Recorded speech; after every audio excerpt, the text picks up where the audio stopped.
You don't need better anger management. You need a new mind. This audiobook reveals the shift that makes triggers lose their power over you.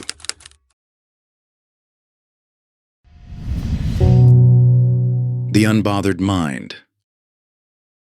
Audiobook. Vincent Harlow. Published by Mindscape. Introduction. The moment is familiar. Your chest tightens, breath shortens, and thoughts accelerate into a chaotic spiral. Blood rushes to your face as that all-consuming wave of anger crashes through your body, hijacking your mind and drowning out every intention of staying calm. In seconds, you transform from a rational adult into a creature of pure reaction. In the aftermath, you're left with the wreckage, harsh words that can't be unsaid, damaged relationships that take weeks to repair, and a persistent internal tension that leaves you walking on eggshells, dreading the next trigger. You've tried everything, counting to 10, taking deep breaths, positive self-talk, walking away. And while these techniques sometimes help in the moment, they've never delivered the lasting peace you seek. The cycle is exhausting, periods of careful control punctuated by inevitable explosions, followed by guilt, renewed determination, and eventually another eruption. Each time you promise yourself it will be different, yet find yourself caught in the same patterns, leaving you wondering if true freedom from anger is even possible. This book offers a radical proposition.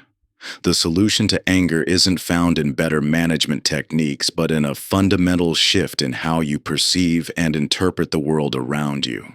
The key distinction lies between the bothered mind, which lives in constant reaction to external triggers, identifying fully with every emotional response, and the unbothered mind, which maintains internal stability regardless of external circumstances. To be clear, developing an unbothered mind isn't about suppressing emotions or becoming detached from life. It's about discovering a profound inner freedom where external triggers naturally lose their automatic power over you.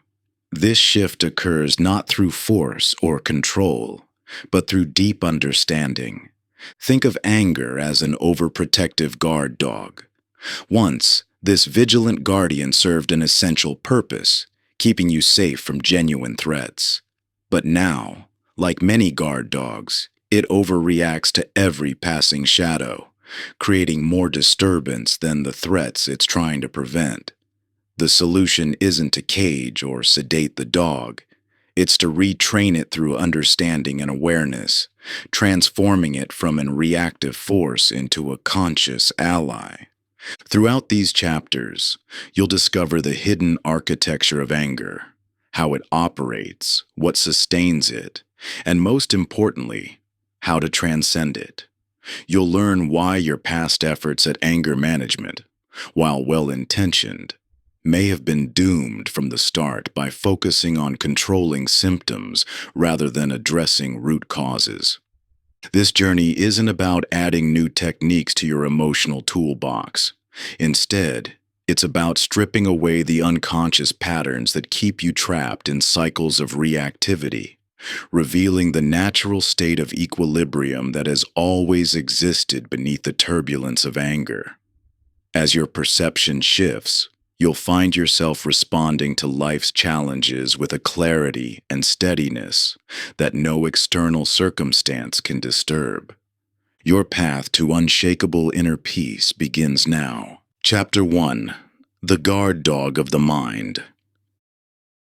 You're driving to an important meeting, perfectly on schedule, when someone cuts in front of you without signaling. In an instant, your entire body transforms, heart racing, muscles tensing, thoughts accelerating into a storm of outrage. The intensity of your reaction startles you.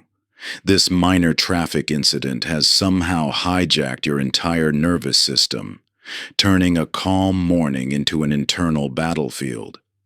This moment, when your response far exceeds the actual threat level of a situation, reveals a fundamental truth about human anger.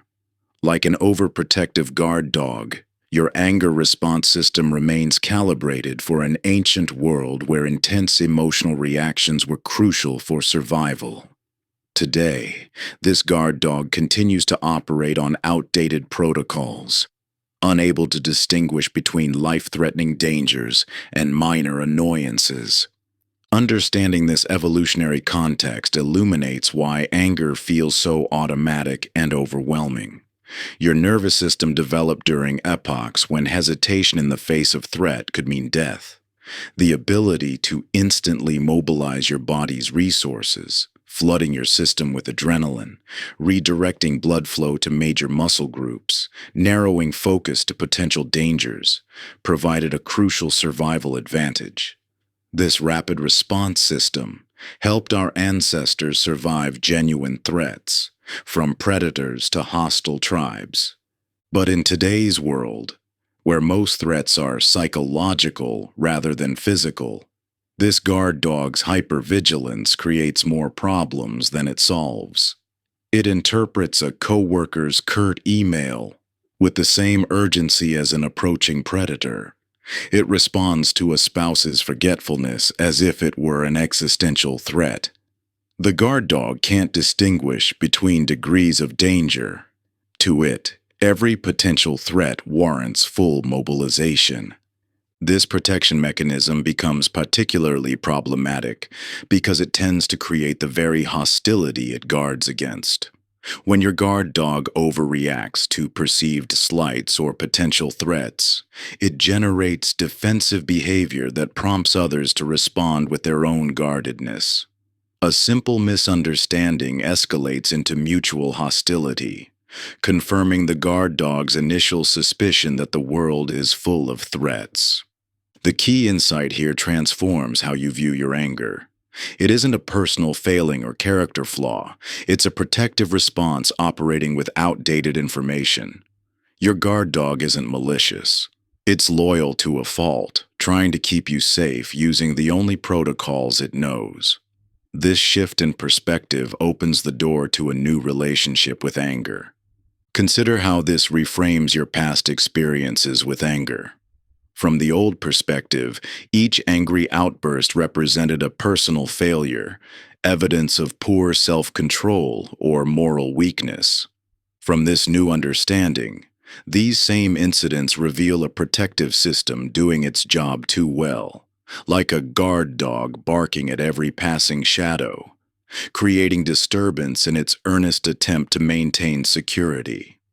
This perspective shift doesn't excuse angry behavior or minimize its impact on others. Instead, it provides a foundation for genuine transformation by moving beyond self-judgment to understanding. You can't retrain a guard dog through punishment or force. You can only reshape its responses through patience, awareness, and consistent retraining. The physical sensations that accompany anger, the tight chest, clenched jaw, accelerated heartbeat, take on new significance through this lens. These aren't just symptoms to manage, they're your guard dog's early warning system, alerting you to perceived threats before conscious anger arises. Learning to recognize these sensations creates space for choice where once there was only reaction. Your guard dog developed its hypervigilant patterns through countless experiences, both personal and inherited. These patterns served an essential purpose in their original context. Now, through understanding rather than resistance, you can begin the process of retraining this protective response to better serve your present reality. Take a moment to notice. What situations consistently trigger your guard dog? What physical sensations signal its awakening?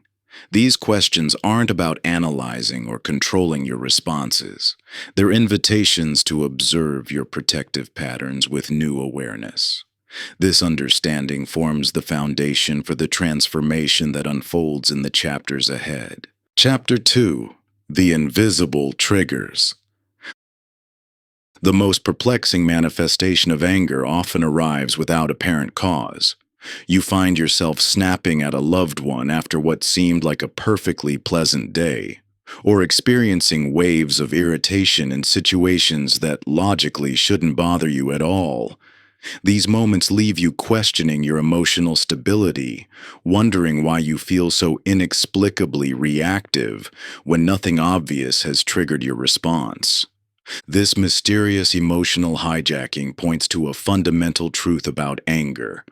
What we experience as sudden, spontaneous rage actually results from an intricate network of invisible triggers operating beneath our conscious awareness. Your brain processes potential threats and assigns meaning to situations long before you become consciously aware of feeling angry.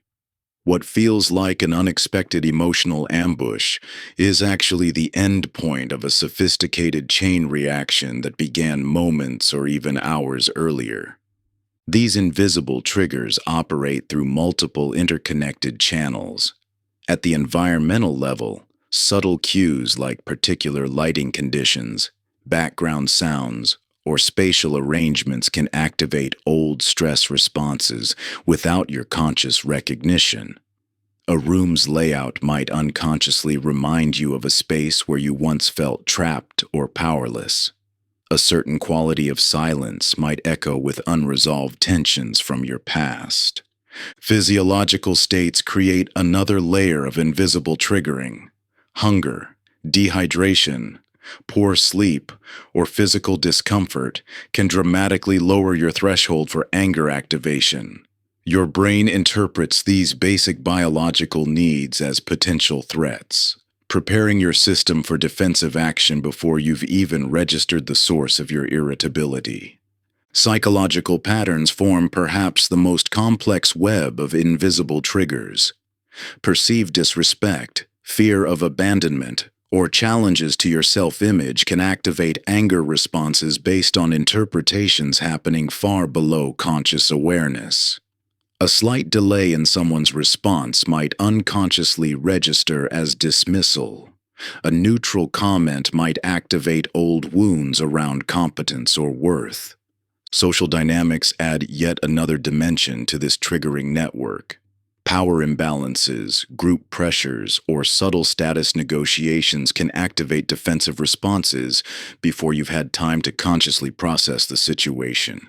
Your guard dog picks up on these subtle social tensions and begins mobilizing for protection, even while you remain unaware of what's activating it. Like an extensive root system spreading far beneath a visible tree, these triggers connect to early experiences and core beliefs about yourself and the world. A current situation might activate anger not because of what's happening now, but because it connects to a vast underground network of related memories and meanings. This doesn't mean you need to excavate your entire psychological history to find freedom from anger. Rather, it suggests that developing present moment awareness of subtle internal shifts can illuminate these hidden connections. Your anger serves as the visible manifestation, the trunk and branches of the tree, but its true origins extend deep below the surface of conscious awareness. The triggering process begins long before you feel the heat of anger rising. Small shifts in muscle tension, subtle changes in breathing patterns, or barely noticeable alterations in thought patterns signal the activation of your protective response system. The key to transforming your relationship with anger lies not in trying to eliminate these triggers. Many remain essential warning systems, but in developing the capacity to recognize them earlier in their activation cycle. This creates space for choice where once there was only automatic reaction. When you can detect the early warning signs of emotional activation, a slight tightening in your shoulders, a barely perceptible shift in your breathing, a subtle narrowing of your mental focus, you gain precious moments of awareness before the full anger response engages. This awareness doesn't guarantee you'll choose differently, but it opens the possibility of choice where none existed before. Understanding these invisible triggers transforms how you view your anger episodes. Rather than seeing them as character flaws or mysterious emotional hijackings, you begin to recognize them as the endpoint of a complex chain of subtle cues and interpretations. This understanding naturally leads to increased spaciousness around your emotional responses. Take a moment to reflect on your recent experiences of anger. What subtle shifts in your physical state or environment preceded the full activation of your anger response? What barely noticeable changes in your thought patterns or emotional landscape occurred before you become consciously aware of feeling angry? These questions invite you to begin mapping your personal network of invisible triggers, not to eliminate them, but to recognize their early warning signals. Chapter 3. The Stories We Believe. Two individuals face the exact same moment, being cut off in traffic on their morning commute. One erupts in rage, face flushing, heart racing, hands gripping the steering wheel as thoughts of revenge and indignation flood their mind. The other barely registers the incident, maintaining their peaceful state as they continue toward their destination. The external event was identical, yet the internal experiences couldn't be more different. This stark contrast illuminates a vital truth about anger. Our emotional reactions stem not from events themselves, but from the stories we tell about them. The cut-off driver who erupted wasn't responding to the actual occurrence, but to their interpretation of its meaning. Perhaps they saw it as a personal attack, a sign of society's decline, or proof that others don't respect them.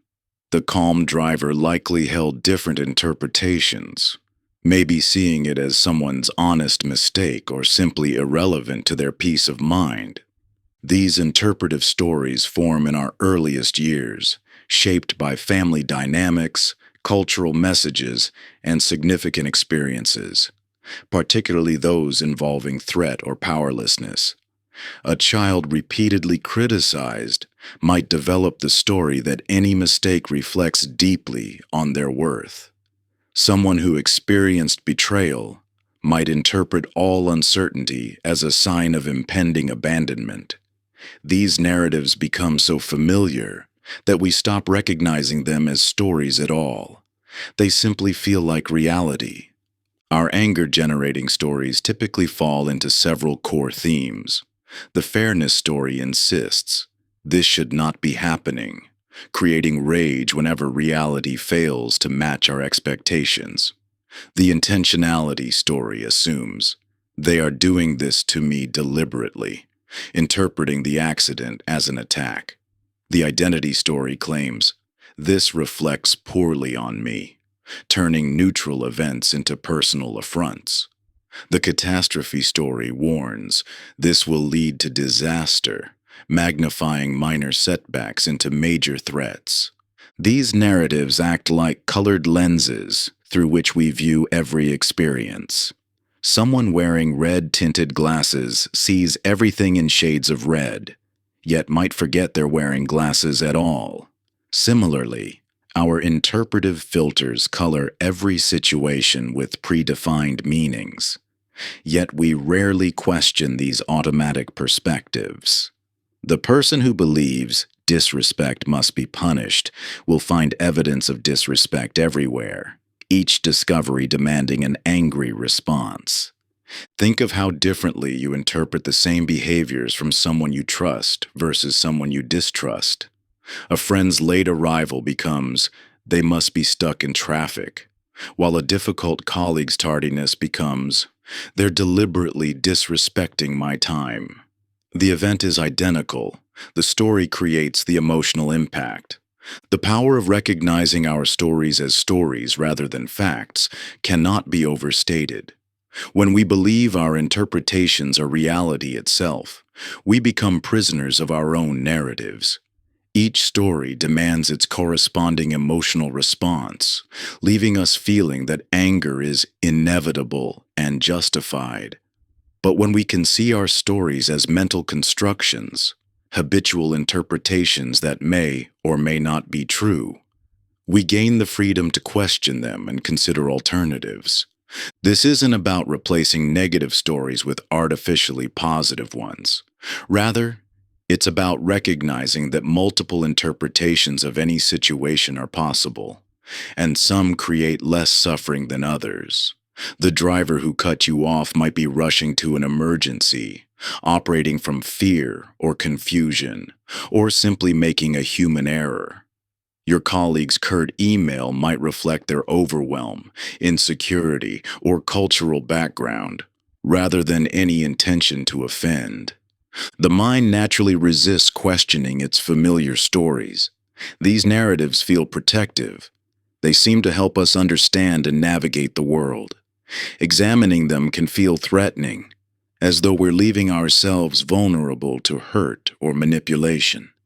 Yet it's often our unquestioned stories, not external events, that create our deepest suffering. Freedom lies not in controlling events, but in recognizing our power to interpret them differently. Every time you catch yourself in an anger-generating story and consider alternative explanations, you loosen the grip of automatic reactivity. You move from being a passive recipient of meaning to an active creator of interpretation. Chapter 4: The Illusion of Control. The daily commute serves as a perfect laboratory for understanding our relationship with control.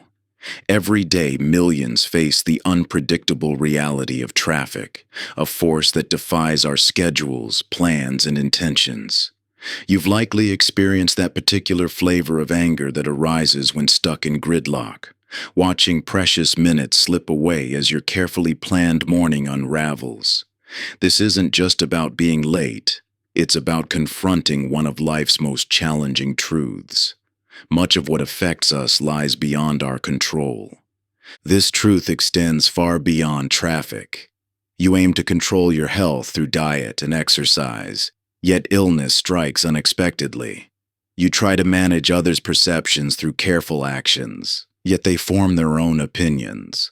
You plan events meticulously, yet circumstances shift without warning. Even your own emotional responses often defy your will to control them. The root of this particular strain of anger lies in the gap between our expectations of control and the reality of our limited influence. This gap isn't just frustrating, it's terrifying. From our earliest moments, we develop a deep psychological need for control as a way to feel safe and effective in the world.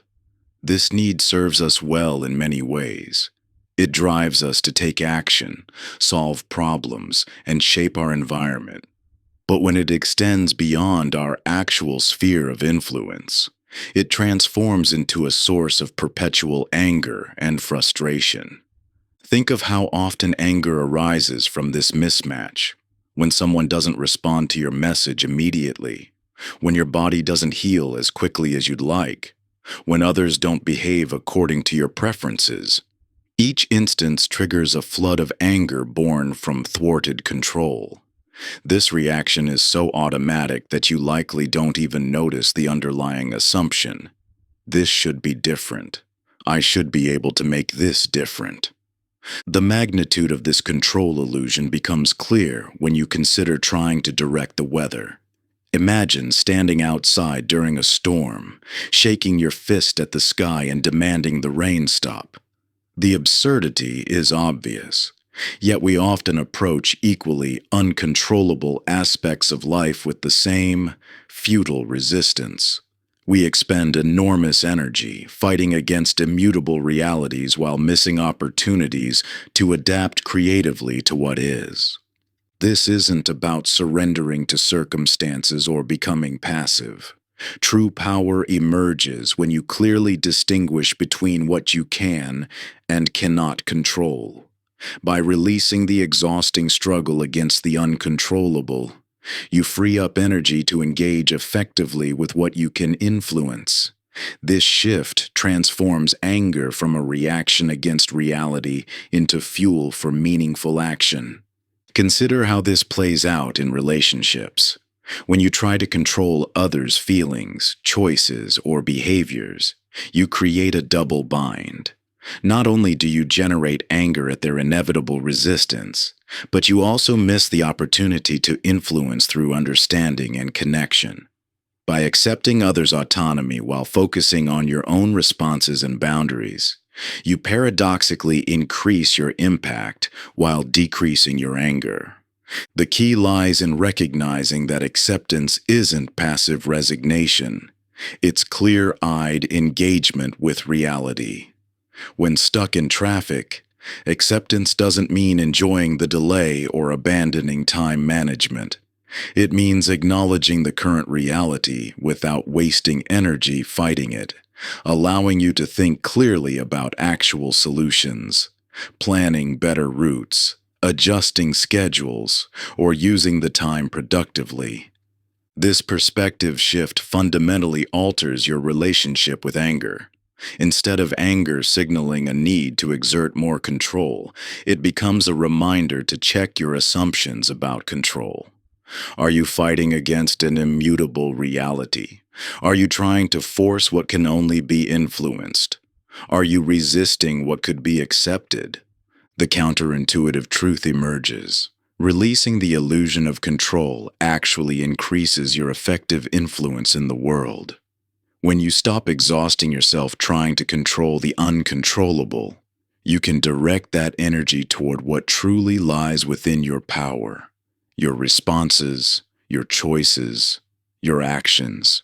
This is the foundation of genuine agency, not the illusory control that generates anger, but the authentic power that comes from engaging skillfully with reality as it is. Chapter 5.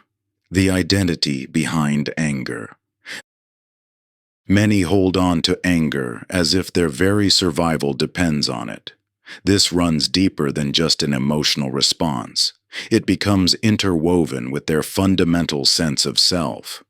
Watch any group interaction and you'll notice those who believe their authority, respect, or safety hinges on maintaining an angry persona.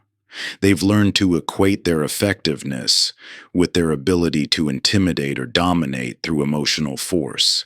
This fusion between anger and identity creates a complex psychological knot.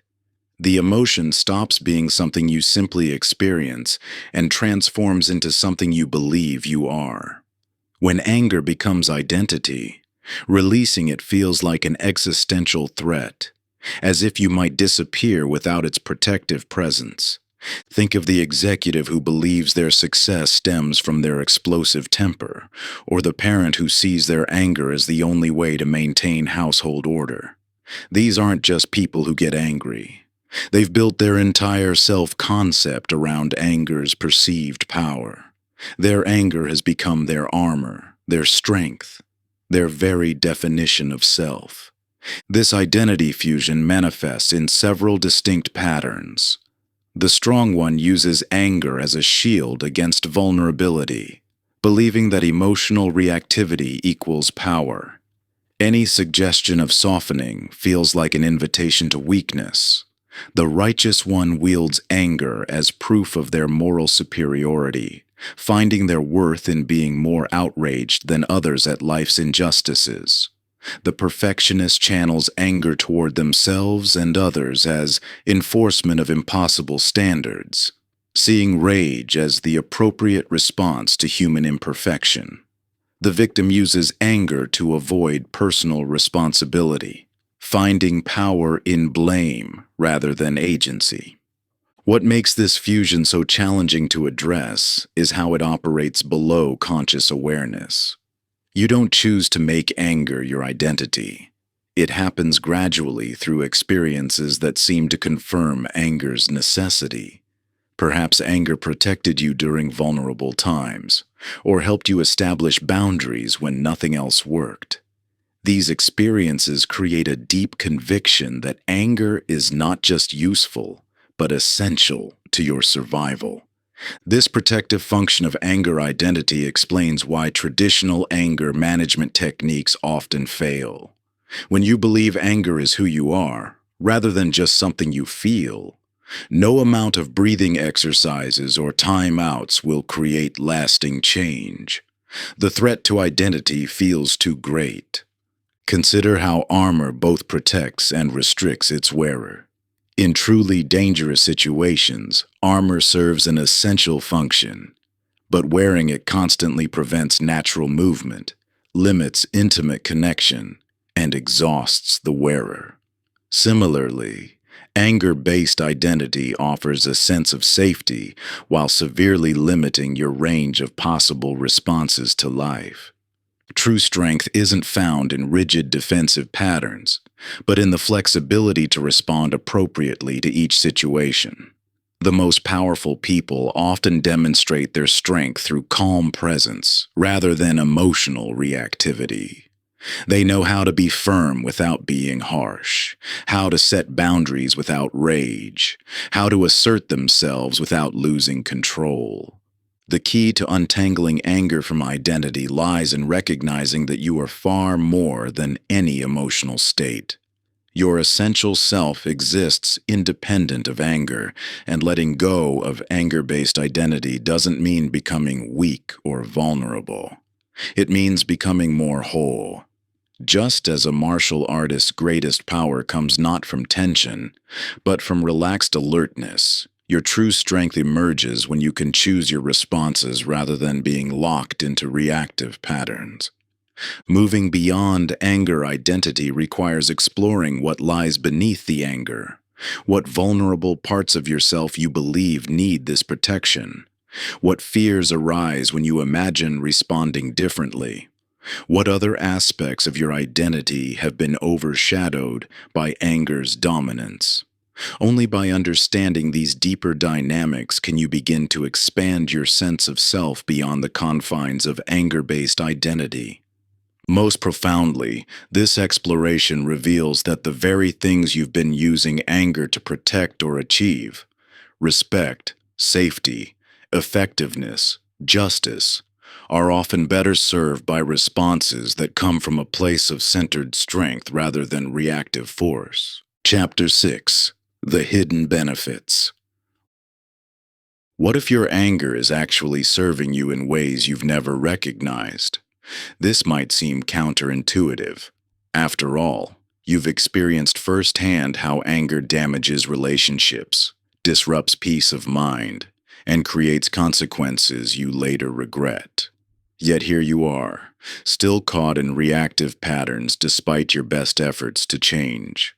The real question isn't why you can't control your anger, but what your anger is controlling for you.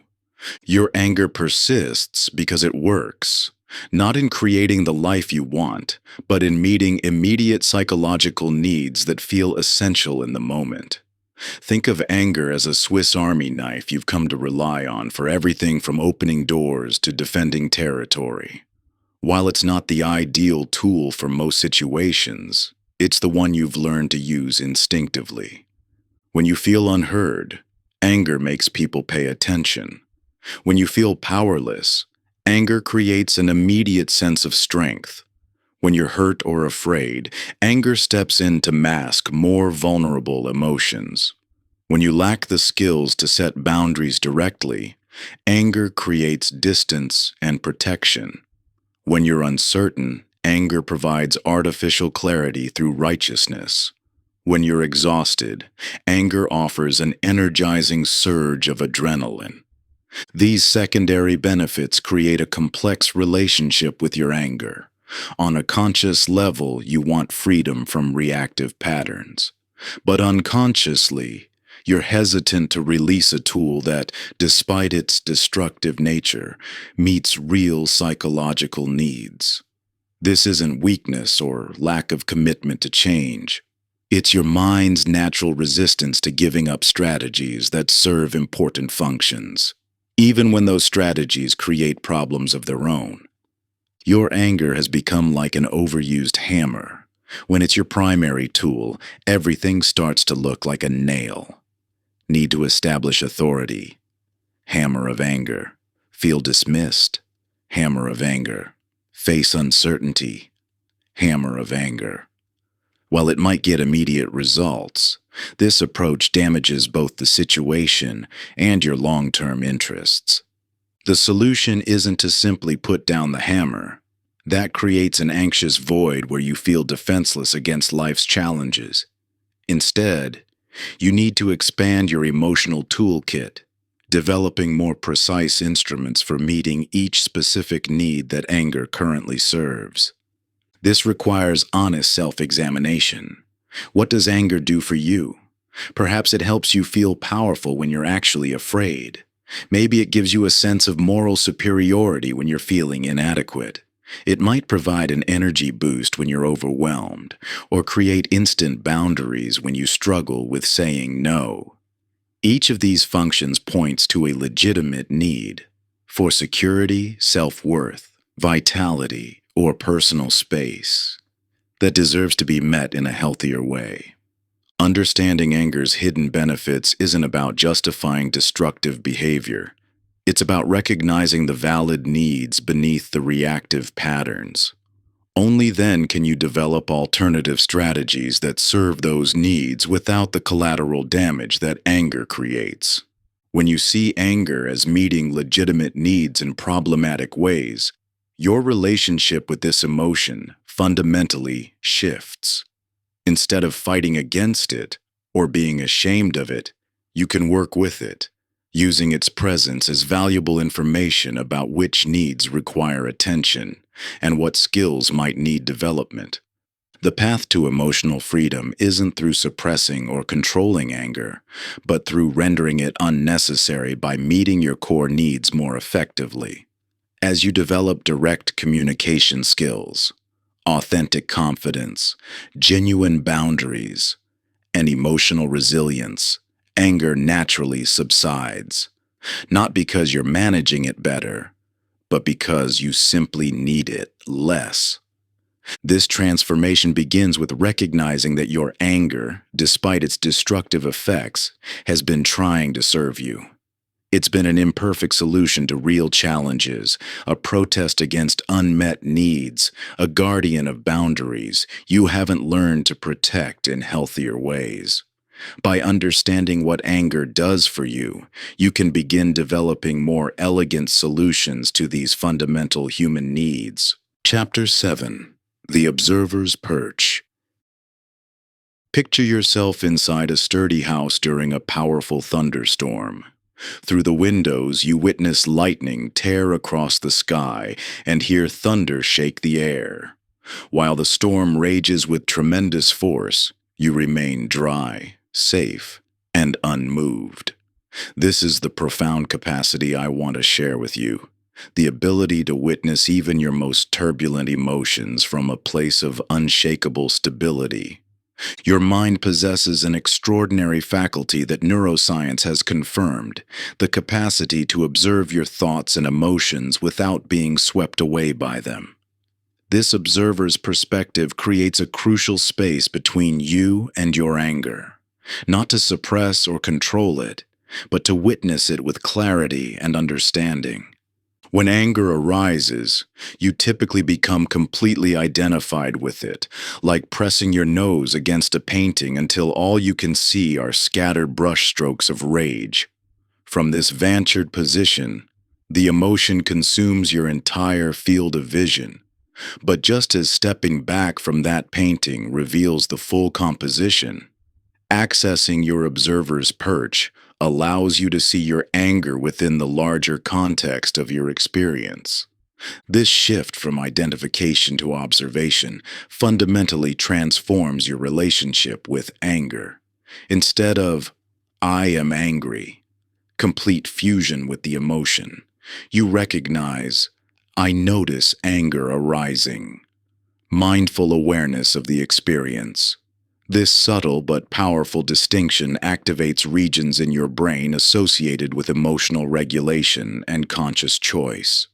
Your observer capacity is always present, like the sun behind storm clouds. Even in your most reactive moments, this stable awareness exists, waiting to be accessed. While finding this perspective may seem impossible when anger floods your system, it strengthens through consistent practice, like building any other skill. The observer's perch offers neither suppression nor indulgence of anger. Instead, it provides a position of clarity from which you can witness the entire emotional weather system moving through you. The triggering thoughts, the bodily sensations, the surge of energy, without being hijacked by any single element. From this perch, you might notice how anger changes from moment to moment, how it builds and dissipates like weather patterns. You might observe the thoughts that fuel it, the sensations that accompany it, all while maintaining your position as the aware presence that holds these experiences. This capacity for witnessing creates the space where real transformation becomes possible. When you're no longer completely identified with anger, you gain access to choices that remain invisible from within the emotion.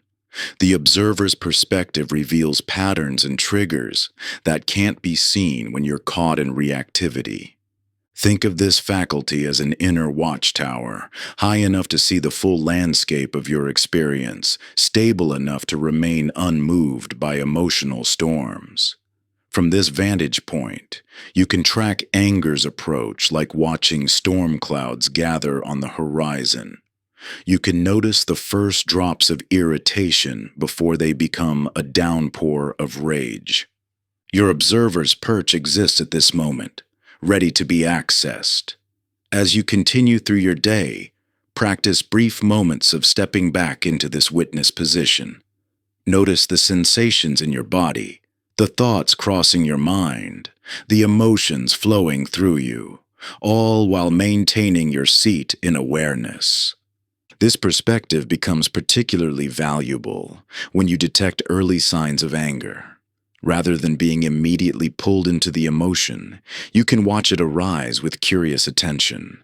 From this stable platform, you might notice how anger attempts to recruit you into its story, how it tries to convince you to abandon your perch and dive into reactivity. The observer's capacity represents your natural state of awareness, ever present, unchanging, and unperturbed by the contents of experience. While emotions may storm through your awareness like weather through the sky, you remain as vast and unshakable as the sky itself. This is not a technique to master, but a natural faculty to recognize and strengthen through consistent acknowledgement. Just as the sky doesn't struggle to make room for clouds or resist the passing of storms, your awareness effortlessly holds space for every thought, sensation, and emotion that moves through it. This fundamental truth about your nature means you're never truly at the mercy of your emotional weather. You are the boundless space in which that weather plays out. The more you recognize this inherent stability, the more naturally you'll rest in it during life's inevitable turbulence. Chapter 8. The Compassionate Response. When we struggle with anger, our instinctive response is often to fight against it, to try controlling or suppressing this powerful emotion through sheer force of will. Yet this approach tends to intensify our suffering, like trying to calm a crying child through harsh discipline rather than understanding and comfort. Just as a child's tears signal an unmet need, anger calls for our compassionate attention rather than our judgment. The path to transformation lies not in better control but in deeper understanding and self-compassion, a truth that runs counter to most conventional anger management approaches. This understanding begins with recognizing how our judgments about anger create a secondary layer of suffering. When anger arises, we often pile on toxic self-criticism. I should be better than this. Why can't I control myself? I'm failing at managing my emotions. These harsh judgments don't help us manage anger more effectively. Instead, they intensify, and prolong our emotional distress. Self-compassion offers a radically different approach. Rather than waging an internal war, it invites us to meet our anger with the same kindness we would offer a struggling friend. This doesn't mean indulging or acting out our anger. Rather, it means creating a supportive internal environment where transformation becomes possible. The transformative power of self-compassion operates through three essential components. First, mindfulness allows us to acknowledge our anger without becoming overwhelmed by it. Instead of suppressing or exaggerating our emotional experience, we simply notice it with gentle awareness. Second, recognizing our common humanity helps us understand that struggling with anger doesn't make us defective or alone. Every human being grapples with this challenging emotion. Our anger doesn't separate us from others. It connects us to the shared human experience of emotional pain and the universal desire to be free from suffering. Third, active self-kindness provides the emotional safety necessary for real change. When we treat ourselves with compassion during moments of anger, we create an internal environment where we can examine our triggers and patterns without defensiveness or shame. Think of anger as similar to a wounded child, rather than an enemy to be conquered. When a child is hurt or upset, neither harsh punishment nor complete permissiveness helps them learn and grow. What they need is a compassionate presence, a calm, caring adult who can help them understand and navigate their big feelings. The same principle applies to our relationship with anger. Fighting against it only creates internal conflict, while giving into it reinforces destructive patterns. Compassionate presence offers a middle path, one that acknowledges the reality of our anger while providing the wisdom and support needed for genuine transformation. This shift from combat to compassion fundamentally changes our experience of anger. Instead of being trapped in cycles of resistance and reactivity, we develop the capacity to be with our anger in a way that promotes understanding and growth.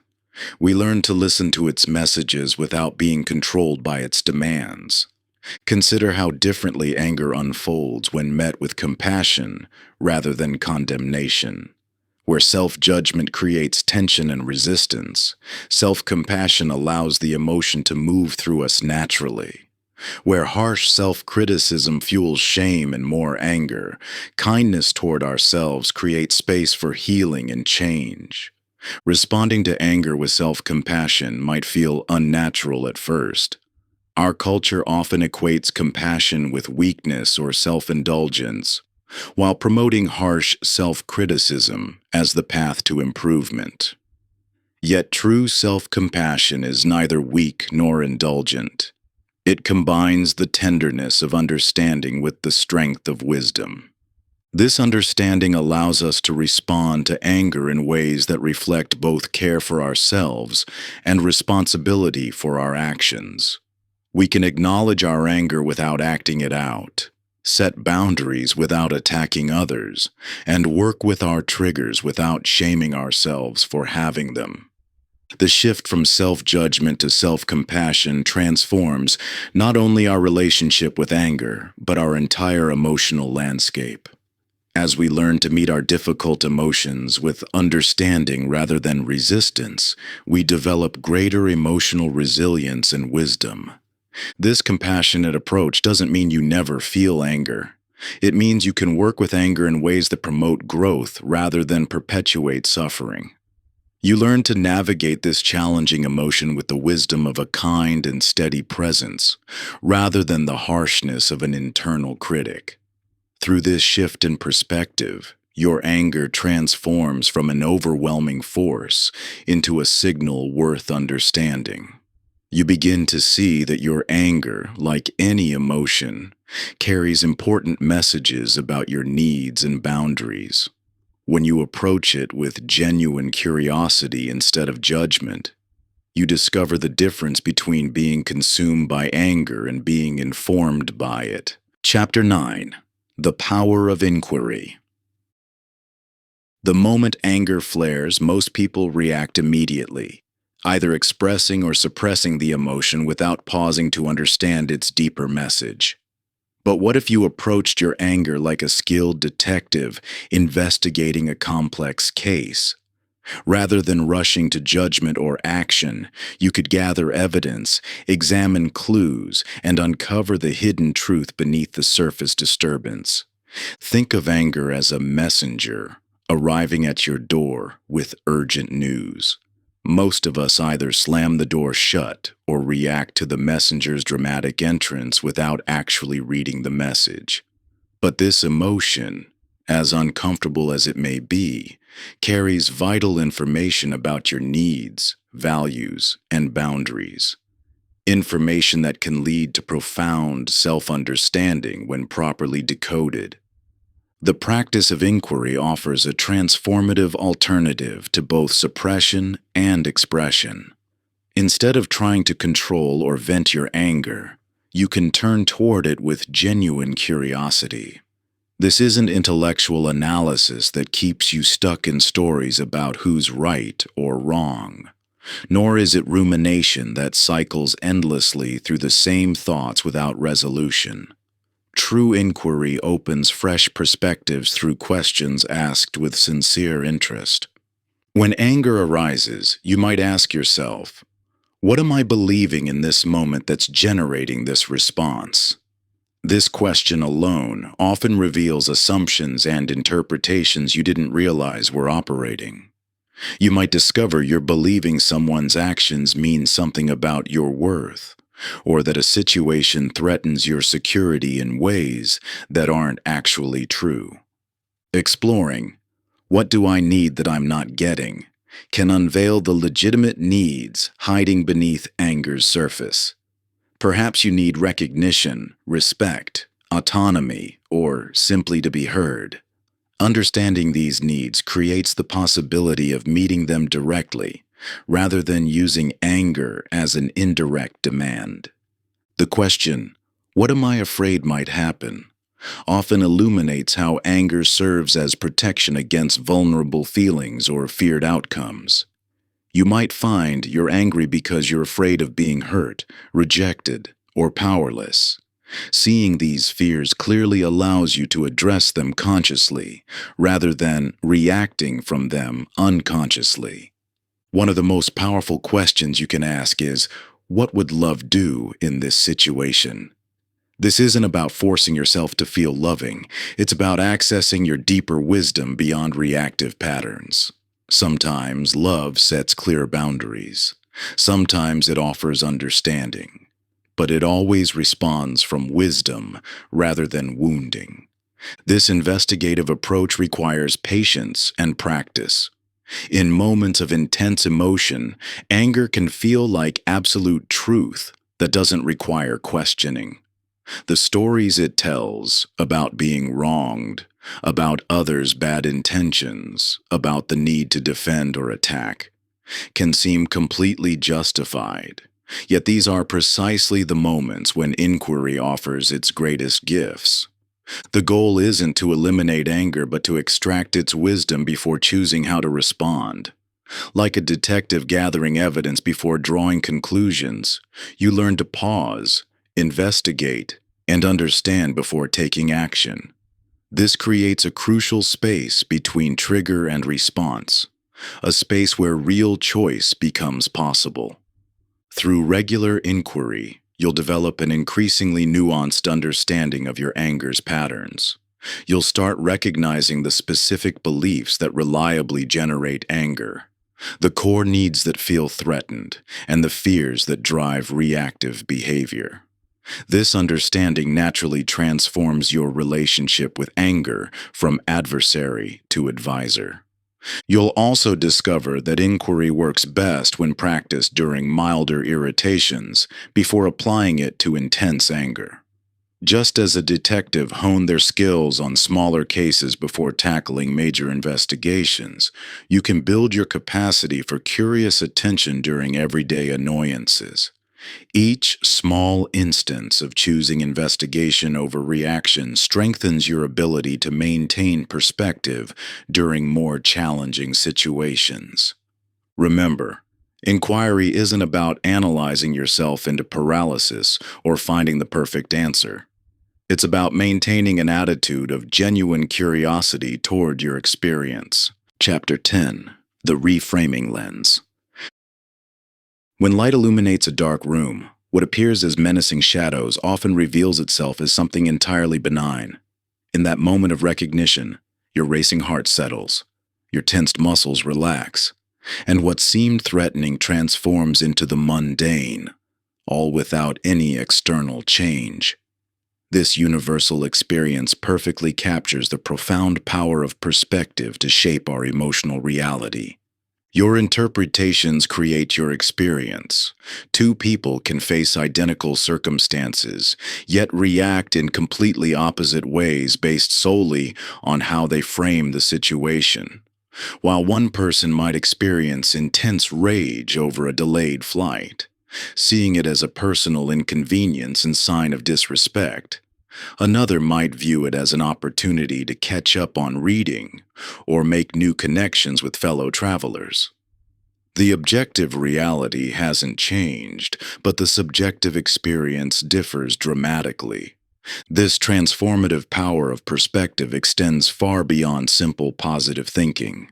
Reframing operates at a fundamental level, actually altering your physiological and emotional response to situations. When you shift how you see something, you literally change how you feel about it. Your body responds to your interpretations, not to raw events.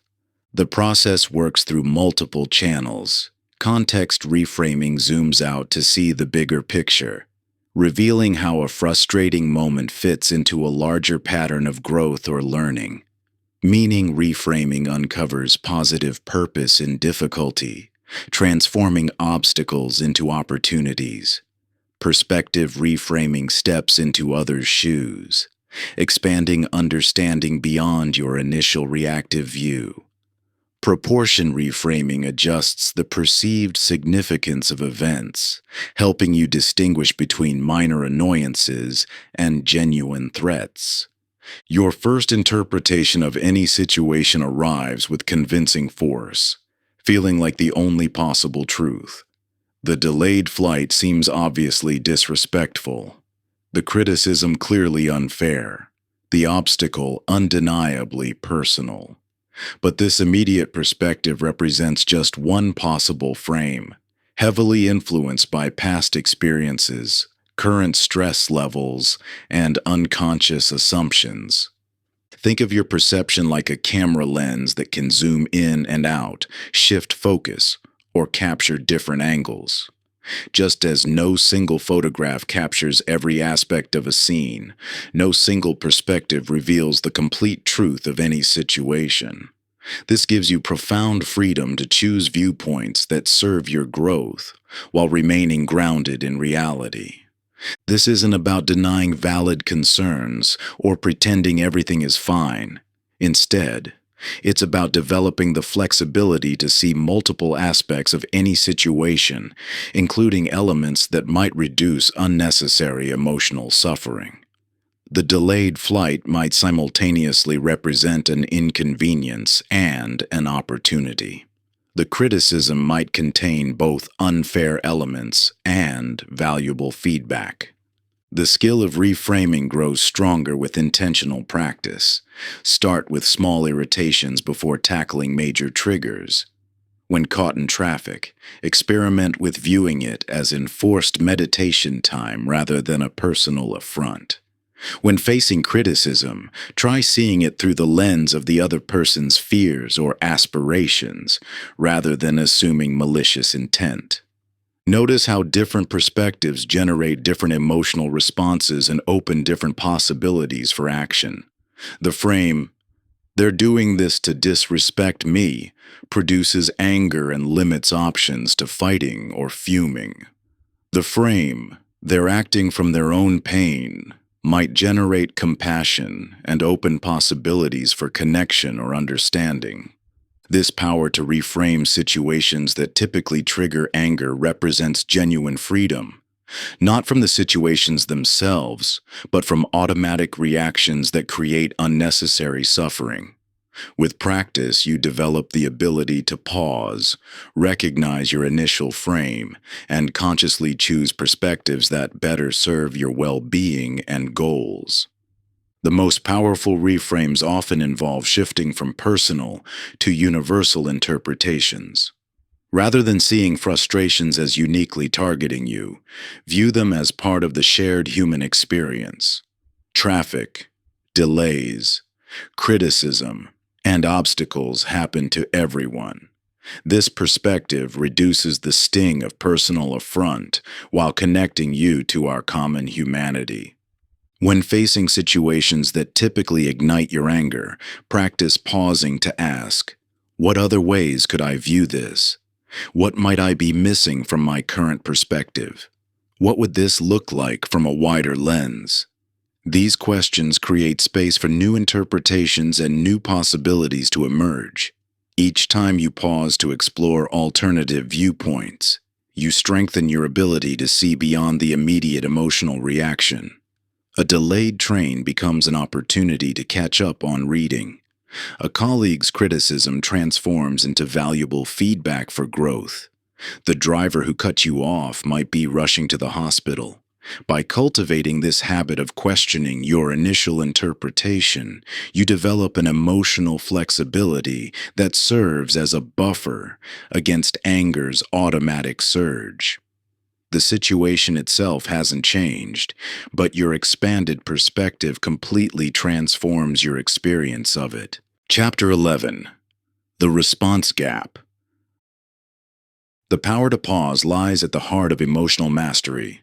When anger surges through your body, demanding immediate action, the smallest gap between impulse and response can transform your entire experience.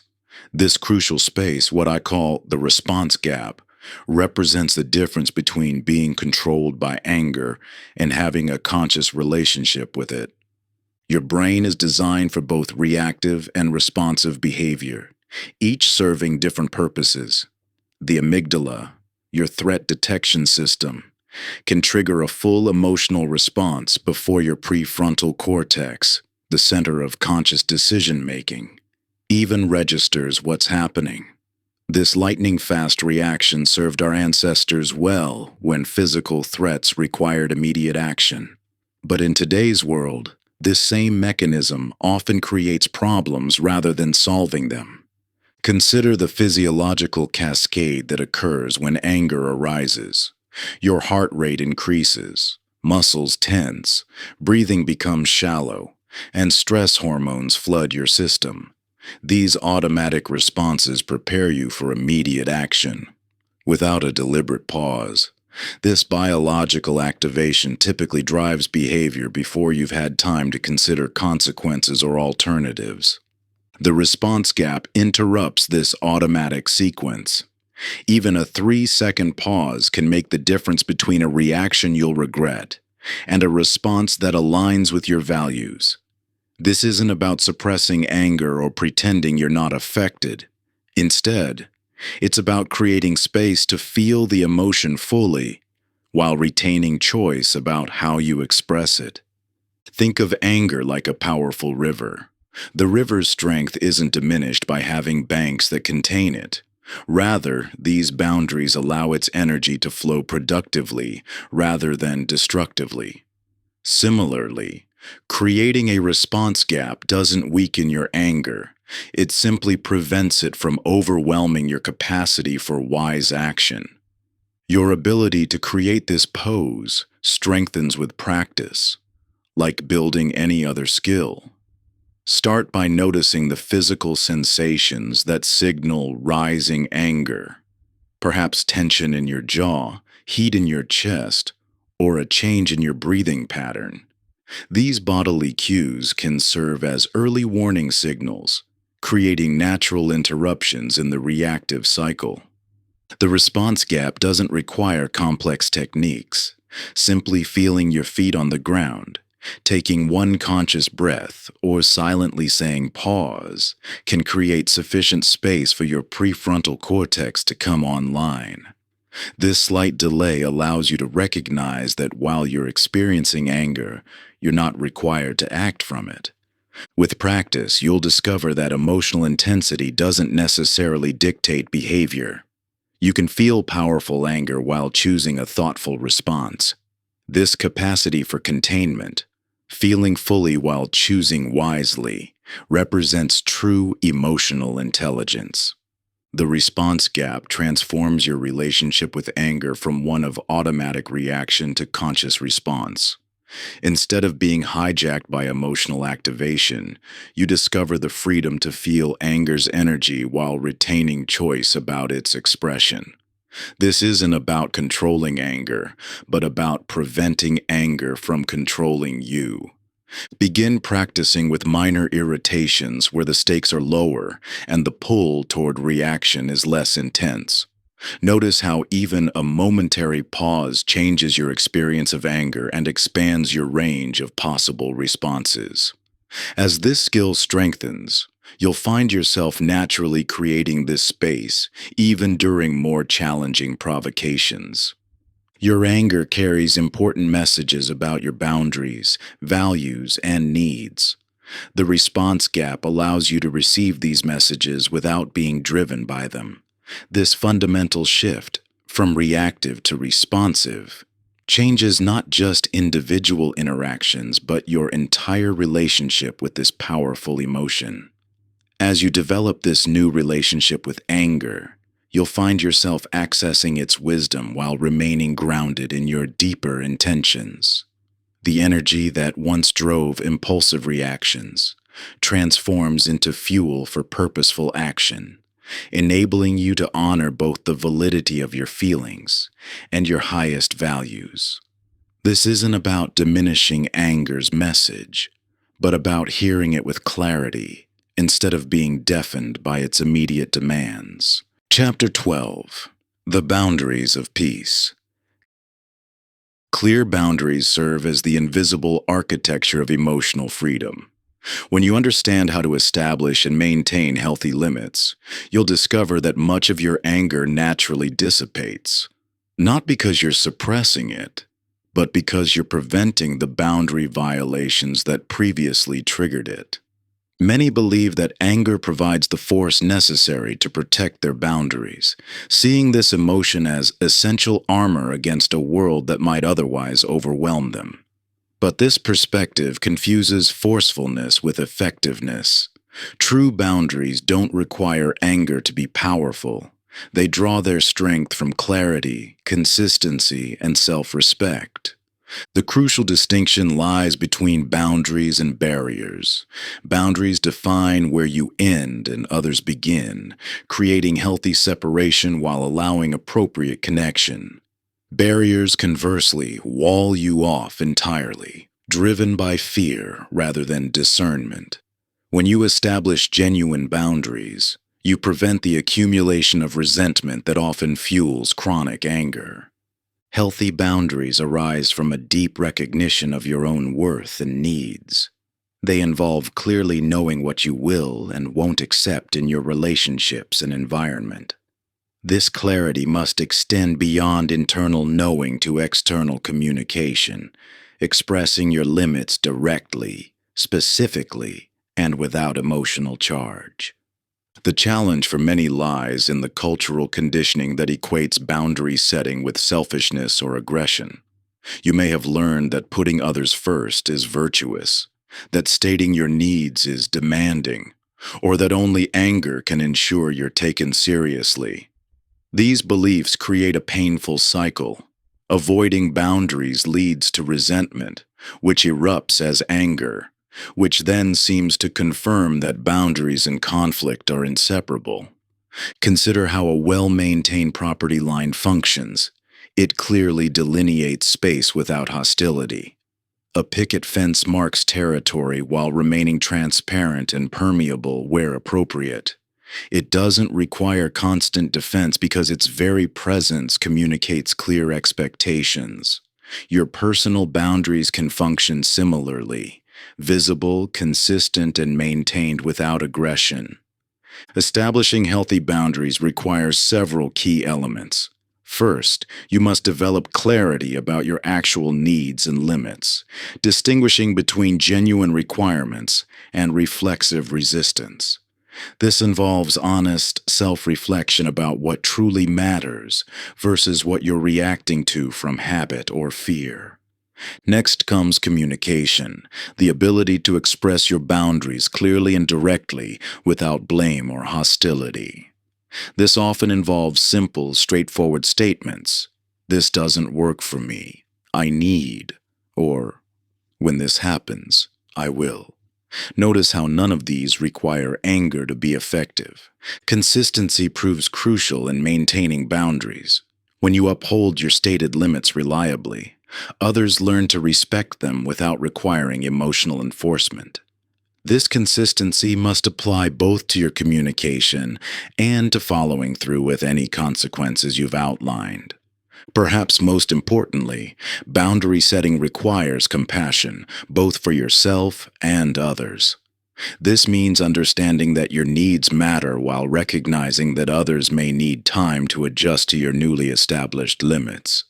It means being firm without being cruel, clear without being rigid. The process of establishing healthy boundaries often reveals where anger has been serving as a substitute for clear limits. As you develop this skill, you'll likely notice how much energy you previously spent in emotional reaction rather than conscious response. This awareness itself begins to transform your relationship with anger. Remember that boundary setting is an act of self-care rather than aggression. It doesn't require you to diminish others or elevate yourself. It simply defines the conditions necessary for your well-being. When you establish boundaries from this centered place, you create the foundation for genuine peace and connection. This shift from anger-based to clarity-based boundaries represents a fundamental transformation in how you relate to both yourself and others. It moves you from a defensive posture that requires constant vigilance to a grounded presence that naturally commands respect. The ultimate paradox of boundaries is that they enhance, rather than inhibit, connection. By preventing the accumulation of resentment and clarifying expectations, they create the safety necessary for genuine intimacy. This holds true whether you're setting boundaries in personal relationships, professional contexts, or with yourself. When you establish clear boundaries, you create a sacred space where trust can flourish and authentic relationships can take root. Without the constant tension of unspoken expectations or crossed lines, both parties can relax into genuine connection. You'll find that people actually draw closer when they understand where they stand, just as a garden grows more vigorously within the structure of its walls. Far from building barriers, you're creating the conditions that allow vulnerability, respect, and deeper understanding to emerge naturally. Chapter 13. The Communication Breakthrough. When anger's intense energy fills your body, you face a crucial choice. Will you let this force destroy connections through explosive expression, corrode you through suppression, or transform it into clear communication that actually resolves the underlying issues? This moment of choice holds immense power. It's where reactive patterns can shift into responsive wisdom. Most approaches to anger expression fall into three limiting patterns. Aggressive communication prioritizes getting your point across at any cost, sacrificing connection for cathartic release. While this might feel momentarily satisfying, it typically creates defensive reactions that prevent real understanding. Passive communication does the opposite, sacrificing authentic expression to maintain surface harmony, leading to accumulated resentment that eventually emerges in destructive ways. Passive-aggressive communication attempts to have it both ways through indirect expressions of hostility, but ultimately achieves neither genuine expression nor meaningful connection. Think of anger's energy like crude oil, a powerful but potentially destructive force in its raw form. Just as crude oil must be refined to become clean, useful energy, anger's intense charge must be transformed to power effective communication rather than destruction. This refinement process doesn't diminish anger's power. It makes that power usable in ways that serve rather than damage. The transformation begins with observation without evaluation. Instead of saying, "You always ignore me," which contains judgment that triggers defensiveness, you might notice when I spoke at dinner, you continued looking at your phone. This simple shift from evaluation to observation creates space for dialogue rather than debate. The next step involves expressing feelings without blaming. Rather than "you make me so angry," which implies the other person controls your emotions, you might say, "I feel frustrated and hurt." This ownership of your emotional experience prevents the defensive reactions that blame typically provokes. Connecting to needs without demanding follows naturally. Instead of "you need to pay attention to me," which sounds controlling, you might express, "I need to feel heard and valued in our interactions." This shift from demand to vulnerable expression of needs often evokes empathy rather than resistance. Finally, making requests without insisting completes the transformation. Rather than "put that phone away right now," you might ask, "Would you be willing to have phone-free dinner conversations?" This invitation to collaborate rather than comply creates space for genuine agreement rather than mere compliance or rebellion. This refined communication serves both authentic self-expression and relationship nurturing. Unlike aggressive expression, which damages connection, or passive suppression, which damages authenticity, transformed communication allows your truth to strengthen rather than strain relationships.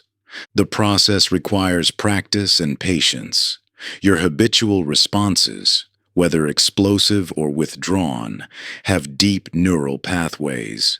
Creating new patterns means tolerating the discomfort of doing something different while your brain builds new circuits. The key is starting with lower stakes situations where you can practice these shifts before attempting them in more challenging contexts. Remember that effective communication doesn't mean abandoning your power. It means using that power skillfully. Just as refined fuel is more powerful than crude oil, transformed communication actually increases your impact while decreasing collateral damage. You're not giving up your truth. You're expressing it in ways that can actually be heard and integrated. This refined communication also creates safety through understanding. When others sense you're expressing yourself with the intent to create connection rather than to attack or control, they're more likely to lower their defenses and engage in genuine dialogue.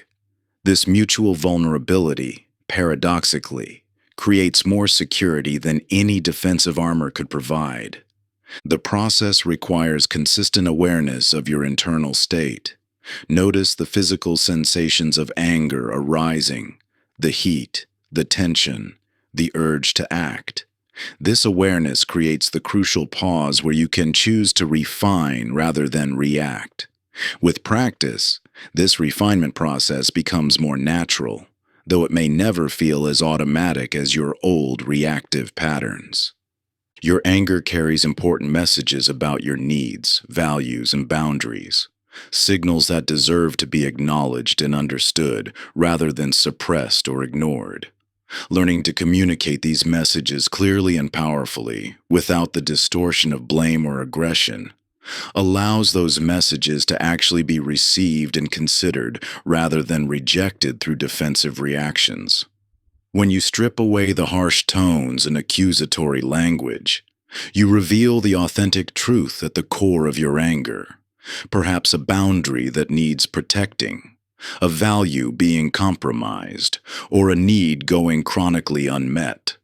By expressing these underlying realities with clarity and self-awareness, you transform potentially destructive confrontations into opportunities for deeper understanding and meaningful change. Chapter 14: The Empathy Revolution. When you truly understand someone you're angry with, something remarkable happens. The burning rage that seems so justified begins to dissolve, not through force or suppression, but through the natural effect of genuine connection. This transformation through understanding reveals one of the most powerful yet counterintuitive truths about anger. Empathy is often its most effective antidote. The neuroscience behind this phenomenon is fascinating. When you engage in empathy, genuinely sensing and connecting with another's experience, your brain activates regions associated with social connection and emotional regulation. These neural networks are physiologically incompatible with the fight-or-flight response that fuels anger. It's like trying to turn left and right simultaneously. Your nervous system simply cannot maintain both states at once. This biological reality points to a profound truth. Moving toward what triggers us rather than defending against it can fundamentally transform our emotional response. When you approach someone or something that typically provokes anger with genuine curiosity about their experience, you create neural conditions that naturally dissolve reactive patterns. Of course, this approach feels deeply counterintuitive when you're in the grip of anger. Every instinct pulls you toward defending your position, proving your point, or protecting yourself from perceived threat. The idea of trying to understand someone who has hurt or frustrated you can seem not just difficult but dangerous, as if understanding them somehow means excusing their behavior or leaving yourself vulnerable to further harm. Think of empathy as crossing a bridge to temporarily stand in another's reality. This doesn't mean you have to live there or agree with what you see. You're simply allowing yourself to witness their perspective. From this vantage point, you often discover that beneath behaviors you find difficult lie universal human needs for respect, security, autonomy, connection, or understanding. This capacity to sense the humanity beneath behavior transforms your relationship with anger in surprising ways. Rather than seeing only how others impact you, you begin to recognize the complex web of needs, fears, and struggles that drive human behavior. This wider perspective naturally reduces the personal charge of situations that once seemed like direct attacks. The real power of empathy lies not in excusing harmful behavior, but in connecting with the universal human experience that lies beneath it. When you recognize that even difficult people are attempting to meet basic human needs, albeit often in unskilled ways, it becomes easier to maintain emotional equilibrium in challenging interactions. Generating empathy during conflict requires specific mental shifts. Instead of immediately formulating your response or defense, practice deep listening that seeks to understand the other's experience. Rather than focusing on behaviors you disagree with, attend to the universal needs being expressed, however awkwardly. Replace judgment with curiosity about what might lead someone to act as they do. The shift from seeing only someone's impact on you to recognizing their underlying humanity doesn't happen instantaneously. It's a capacity that develops through practice, beginning with easier situations and gradually extending to more challenging interactions.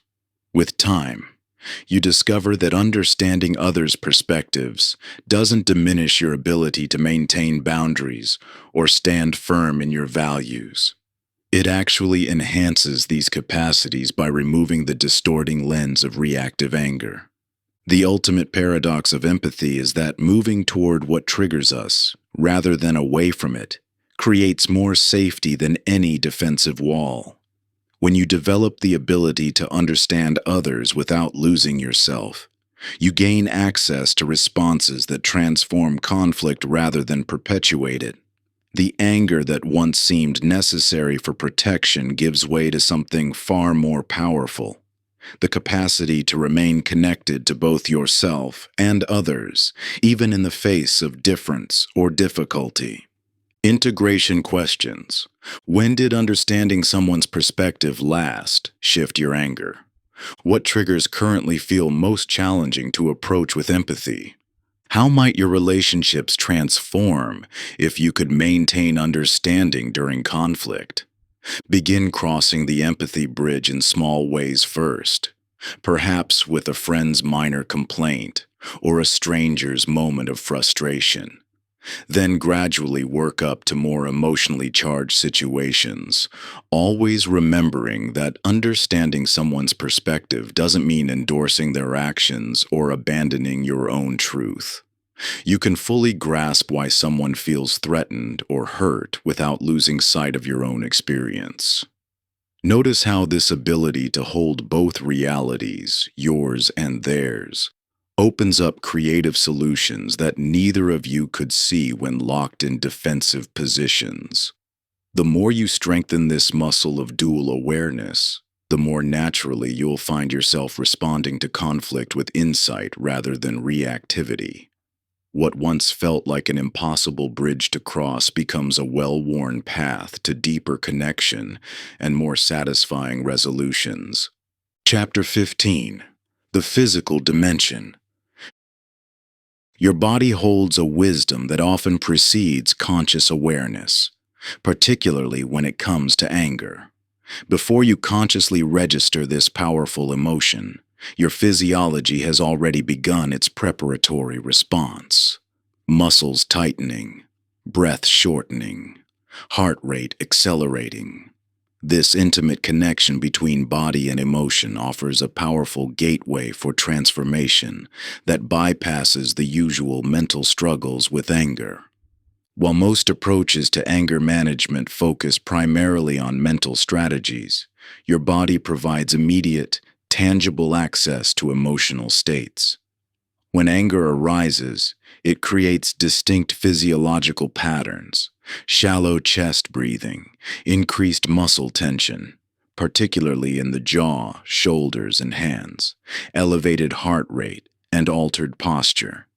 These physical changes aren't just symptoms of anger. They form part of a self-reinforcing cycle that maintains the emotional state. Understanding this body-emotion connection reveals why traditional advice to just calm down often fails. Such guidance doesn't address the very real physical activation that accompanies and perpetuates anger.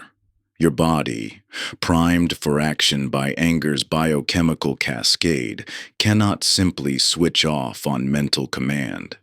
However, by working directly with these physical patterns, you can create shifts that naturally influence your emotional state. Your body functions like a finely tuned instrument that can produce different emotional notes depending on how you handle it. Just as adjusting the tension of a guitar string changes its pitch, modifying your physical state through breath, posture, or movement creates conditions where different emotional responses become possible. This isn't about suppressing or controlling anger, but about skillfully tuning your physical instrument to support emotional balance. The physiology of anger involves specific patterns that you can learn to recognize and modify. When anger arises, your sympathetic nervous system activates, preparing your body for fight or flight response. Your muscles tense. Your breathing becomes shallow and rapid. Your heart rate increases, and your blood flow shifts toward major muscle groups. While these changes served crucial survival functions in our evolutionary past, they often create unnecessary distress in modern situations where physical action isn't helpful or appropriate. By working directly with these physiological patterns, you can interrupt the anger cycle at its physical foundation. Grounding techniques anchor attention in the body's connection with the earth, creating a sense of stability that counteracts anger's destabilizing energy. Deep, slow breathing patterns signal your nervous system to shift from sympathetic, fight or flight, to parasympathetic, rest and digest activation. Progressive muscle relaxation releases accumulated tension that maintains the physical substrate of anger. These physical approaches provide immediate, tangible relief that complements deeper psychological work. While mental understanding remains important, body-based practices offer direct access to emotional regulation without requiring complex analysis or insight. This is particularly valuable during intense anger, when cognitive approaches may be difficult to access. Your body's natural intelligence responds to simple adjustments in ways that can rapidly shift your emotional state. Lengthening your exhale activates the vagus nerve, promoting parasympathetic response. Softening chronically held tension, particularly in the jaw and shoulders, interrupts physical patterns that maintain stress and reactivity. Adjusting posture from collapse or rigidity toward balanced alignment supports emotional equilibrium. The key lies in developing awareness of your unique physical patterns around anger and learning to work skillfully with these patterns. Rather than fighting against bodily activation or trying to force relaxation, this approach involves curious attention to physical sensations and gentle experimentation with different ways of being in your body. Through consistent practice with body-based approaches, you develop greater facility in modulating your physical state. This capacity for physiological self-regulation becomes an invaluable tool for working with anger, offering concrete ways to shift emotional states without relying solely on mental intervention. You learn to recognize early physical cues of rising anger and respond with appropriate somatic tools before emotional activation becomes overwhelming. The relationship between body and emotion works both ways. Just as emotions create physical patterns, physical adjustments influence emotional states. By working skillfully with this bidirectional connection, you access new possibilities for transforming anger through the wisdom of your body. Through regular practice integrating body awareness with emotional intelligence, you develop an increasingly refined ability to notice the subtle dance between physical sensation and emotional experience. You begin asking yourself illuminating questions. Where do you first notice anger arising in your body? What specific physical signals herald its approach? How does your breathing change as emotion builds? What happens in your muscles, your jaw, your shoulders? These aren't academic exercises. They're gateways to profound self-knowledge. Each time you pause to investigate these connections, you strengthen your capacity to recognize and respond to anger's early warning signs. The physical sensations become reliable messengers, alerting you to emotional shifts while they're still manageable ripples, rather than overwhelming waves. As your body awareness deepens, you naturally discover which somatic adjustments most effectively help you return to balance. Some find that consciously relaxing their shoulders dissolves budding tension. Others notice that unclenching their jaw or softening their belly creates immediate relief. These discoveries become your personal toolkit for emotional regulation, uniquely tailored to your body's natural wisdom. Chapter 16. The Environmental Design. Your environment shapes your emotional experience far more profoundly than most realize. The spaces you inhabit, the relationships you maintain, the media you consume, and the routines you follow create an invisible architecture that either supports emotional balance or triggers reactive patterns. This environmental influence operates continuously, affecting your nervous system, psychological state, and behavioral tendencies, whether you're conscious of it or not. Consider how different environments affect your baseline state. A cluttered, chaotic space filled with unfinished tasks silently elevates stress levels through constant visual reminders of overwhelm. A noisy environment with frequent interruptions keeps your nervous system in a state of heightened alertness. Toxic relationships or constant exposure to inflammatory media prime you for reactivity. These environmental factors create a cumulative effect that makes emotional regulation significantly more challenging. The most effective approach to emotional balance isn't just about developing better internal control. It's about intentionally designing environments that support rather than undermine your desired state. This environmental design operates through multiple pathways. At the physical level, your surroundings directly influence your nervous system through sensory input. Lighting, sound levels, air quality, and spatial organization all affect your physiological state. At the psychological level, your environment contains symbolic triggers that activate or deactivate emotional patterns based on past associations. At the social level, the people you regularly interact with shape your emotional baseline through their energy, attitudes, and behavioral patterns. Think of your environment as a greenhouse for consciousness. Just as a greenhouse creates optimal conditions for plant growth through careful regulation of light, temperature, moisture, and nutrients, you can design your surroundings to foster emotional equilibrium. This doesn't mean creating an artificially perfect environment devoid of all challenges. That would leave you vulnerable when facing inevitable difficulties. Instead, it means establishing a supportive foundation that enhances your capacity to handle stress when it arises. Your spaces should be designed to promote calm alertness rather than overstimulation or lethargy. This means assessing and adjusting factors like physical organization, reducing visual chaos and creating clear functional spaces, sensory elements, optimizing lighting, sound levels, and air quality, time management, establishing rhythms that prevent overwhelm, technology boundaries, creating intentional limits around digital stimulation. Your social environment requires equally careful attention.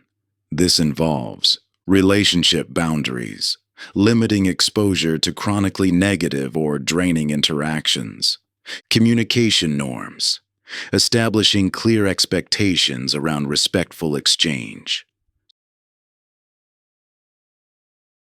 support systems, cultivating connections that foster growth and understanding, community choice, selecting environments that align with your values.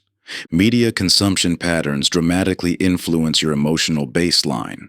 Consider information diet, curating news and social media exposure to stay informed without becoming overwhelmed. Entertainment choices, selecting content that energizes rather than depletes. Digital boundaries, creating intentional limits around potentially triggering content. Inspiration sources, actively seeking material that promotes perspective and growth. Daily routines provide the structure that maintains environmental integrity. Morning practices that set a positive tone. Transition rituals between activities. Evening routines that promote restoration. Regular reset practices to prevent accumulation of stress. The power of environmental design lies in its ability to work with rather than against natural psychological principles. Instead of constantly fighting against triggering surroundings through sheer willpower, you create conditions that naturally support emotional equilibrium. This proactive approach conserves mental energy while providing a stable foundation for handling life's inevitable challenges. Your environment isn't just a backdrop. It's an active force shaping your experience moment by moment. By bringing conscious attention to its design, you can transform it from a source of triggers into a powerful support system for emotional balance. This doesn't require dramatic lifestyle changes or perfect conditions. Small strategic adjustments to your surroundings can create significant shifts in your baseline state, making it easier to maintain perspective when challenges arise. The goal isn't to eliminate all possible triggers or create an artificially perfect environment. Rather, it's to design surroundings that enhance your natural resilience while reducing unnecessary stressors. This balanced approach recognizes that some challenges are essential for growth while eliminating draining influences that serve no constructive purpose. By thoughtfully curating your environment, you build a foundation that supports your growth without insulating you from the vital friction that strengthens character. Think of it as creating a training ground where you can develop emotional mastery under controlled conditions, not a protective bubble that leaves you vulnerable when real challenges arise. The key is distinguishing between stressors that serve your evolution and those that merely deplete your resources, then adjusting your surroundings accordingly. Chapter 17. The Values Compass.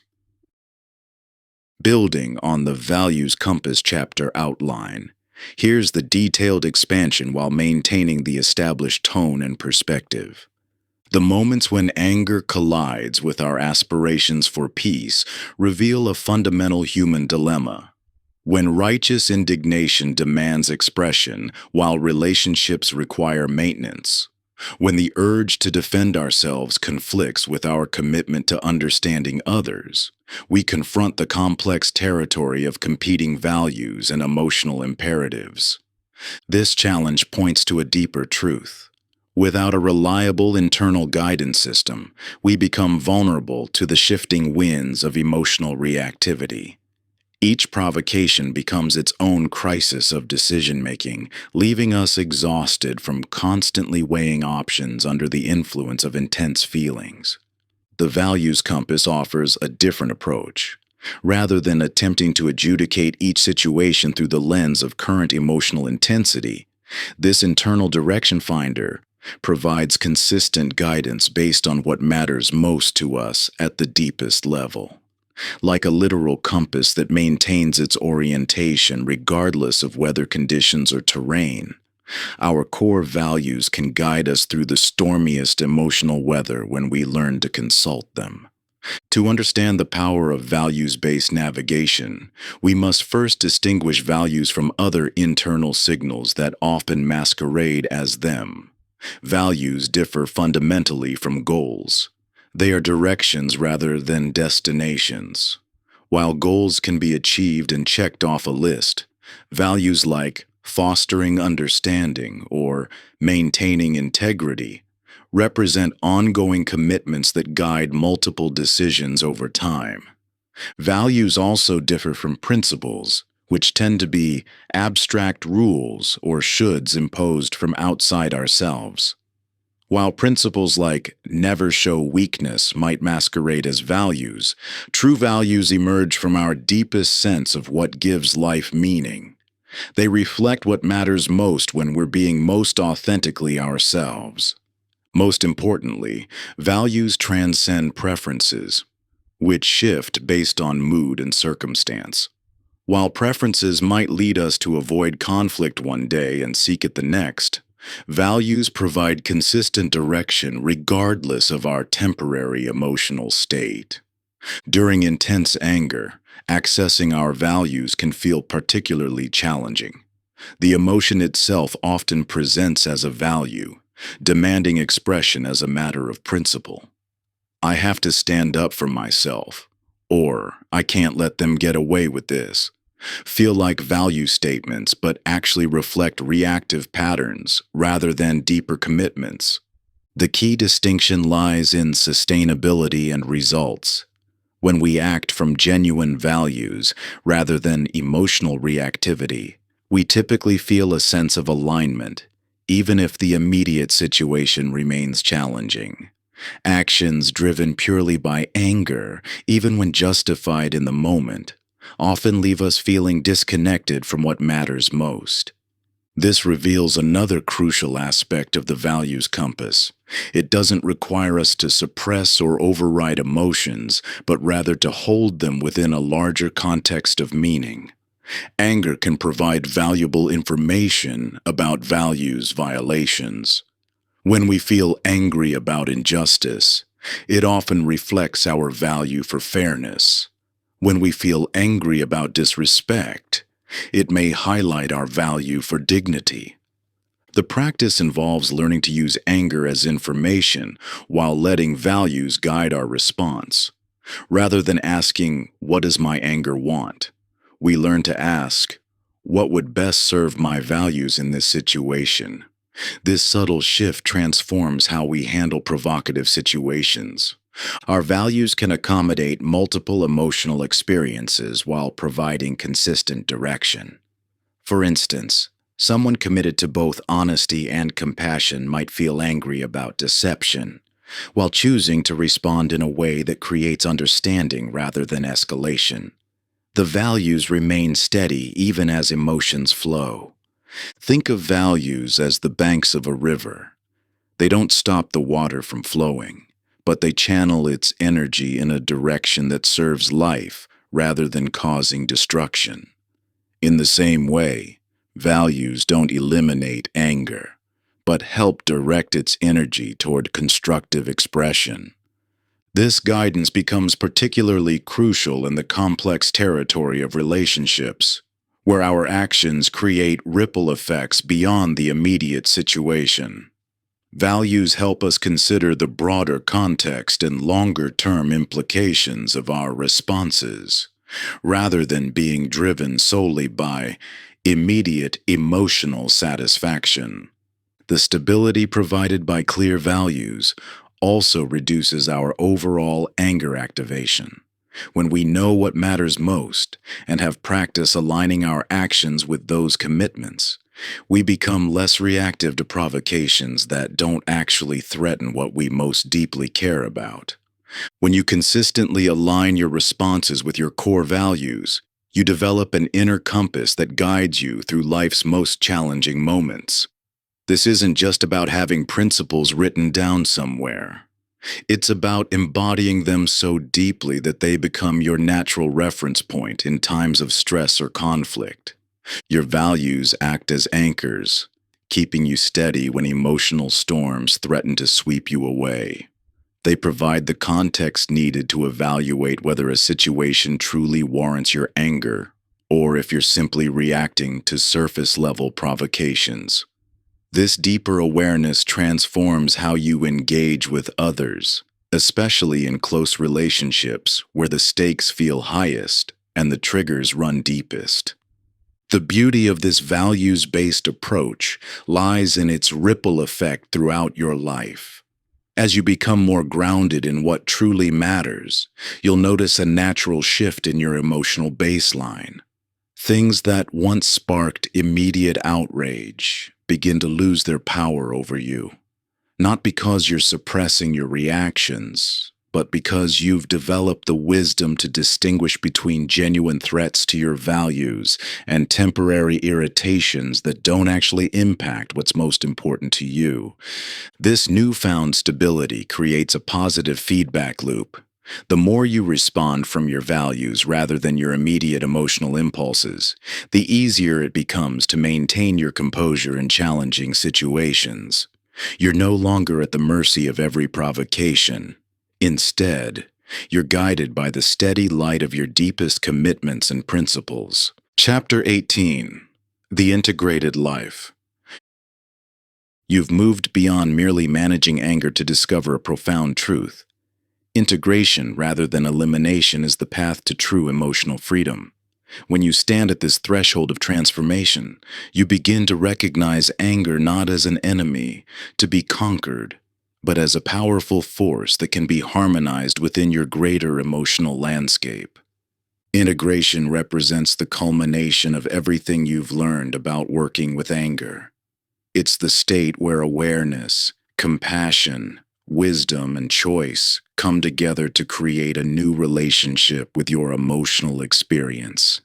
Unlike the constant struggle of control or the disconnection of suppression, integration allows you to remain fully present with all aspects of your emotional life while maintaining your center of wisdom.